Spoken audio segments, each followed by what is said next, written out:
আমরা এখন ডাক্তার মৈনাক নাগ নবদ্বীপের সুসন্তান চিকিৎসক এবং স্ত্রীরোগ বিশেষজ্ঞ তার চেম্বারে এসেছি। সম্প্রতি উনি একটি জটিল এবং সফল অস্ত্রোপচার করেছেন, সেটি সংবাদের শিরোনামে ইতিমধ্যেই এসছে। তা আমরা তার কাছ থেকেই শুনে নেব বিষয়টি কী ছিল এবং কতটা ঝুঁকিপূর্ণ ছিল, কিভাবে তারা সফল হয়েছেন। ডাক্তার, বিষয়টা কী ছিল? নমস্কার, আমি ডক্টর মৈনাক নাগ। অ্যাকচুয়ালি ব্যাপারটা হয়েছিল, মেয়েটার বয়স যথেষ্ট কম আর ওদের ফ্যামিলি নিডি ছিল। এখন ওর অনেকদিন ধরেই মাসিকের সমস্যায় ভুগছিল, কিন্তু পারিবারিক কারণে হোক, যে কারণে হোক, অনেক ডাক্তারবাবুদের কাছে পৌঁছাতে পারেনি। আমার কাছে যখন আসে তখন শরীরে অলরেডি ও খুব রক্তাল্পতায় ভুগছে, শরীর খুব দুর্বল রুগ্ন, ওকে রক্ত দিয়ে স্টেবল করা হয়। তারপরে আল্ট্রাসোনোগ্রাফি করে দেখা হয় যে ওর জরায়ুর মধ্যে ভীষণ বড় একটা টিউমার আছে। ইউএসজিতে প্রাথমিকভাবে বলেছিল যে একটাই টিউমার আছে, কিন্তু আমরা যখন অপারেশন করতে যাই তখন দেখা যায় যে একটা নয়, একাধিক টিউমার আছে। তার মধ্যে বড় বড় মোটামুটি 13খানি আপেলের মতন একটা সাইজের টিউমার পাওয়া যায়, তার সাথে ছোটো ছোটো আরও অসংখ্য টিউমার ছিল। এই ধরনের অপারেশনে যেটা সমস্যা হয় যে প্রচণ্ড রক্তপাত হয় এবং অনেক সময় রক্তপাত আটকানোর জন্য জরায়ু বাদ দেওয়ার পরিস্থিতি হয়। কিন্তু যেহেতু ওর বয়স খুব কম, বিয়ে হয়নি এবং ভবিষ্যতে বাচ্চা কাচ্চা নেওয়ার ব্যাপার থাকতে পারে, তার জন্য আমরা ঝুঁকি নিই এবং ঝুঁকি নিয়ে ওই শুধু টিউমারগুলোকে বাদ দিই। রক্তপাত হয়, কিন্তু ডক্টর শান্তনু মল্লিক, উনি অ্যানাস্থেশিয়া তত্ত্বাবধানে ছিলেন, উনি খুব দক্ষতার সাথে সামলান বিষয়গুলোকে এবং আমরা অপারেশনটা সাকসেসফুলি কমপ্লিট করতে পারি। নবদ্বীপেরই মতিরাবাদের একটা বেসরকারি হাসপাতালে হয় এটা। এবং ফাইনালি আমরা বিভিন্ন ধরনের টেকনিক অবলম্বন করে ওর জরায়ুটাকে আবার নতুন করে তৈরি করি।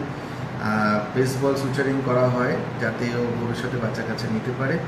এবং ফাইনালি ও সুস্থ হয়ে পেশেন্টের ছুটি হয়েছে। আমরা সবাই খুব খুশি এর জন্য যে ওকে আমরা ঠিক করে বাড়ি পাঠাতে পেরেছি।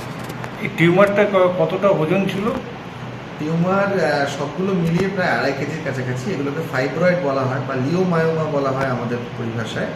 এই টিউমারগুলো জেনারেলি বিনাইন এবং 100 জনের মধ্যে শতকরা 60 জন মহিলার শরীরেই জরায়ুতেই দেখা যায়। কিন্তু এর ক্ষেত্রে যেটা সমস্যা ছিল যে টিউমারগুলো দ্রুত বাড়ছিল এবং সংখ্যায় একাধিক ছিল, সেই জন্যই সমস্যাটা আরও বেশি হয়েছে।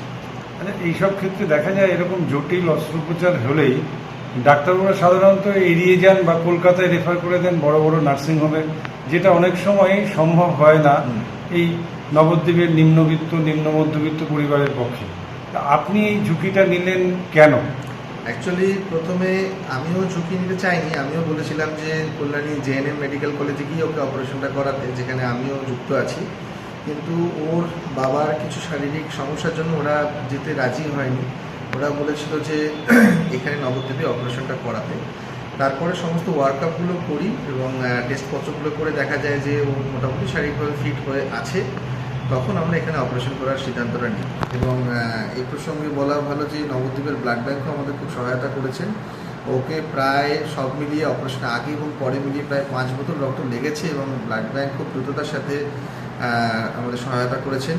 প্লাস হচ্ছে আমাদের অ্যাসিস্ট্যান্ট যারা ছিলেন তারাও খুব দক্ষতার সাথে আমাকে হেল্প করেছেন বলে আমরা অপারেশনটা অ্যাজ এ টিম ওয়ার্ক খুব ভালোভাবে করতে পেরেছি।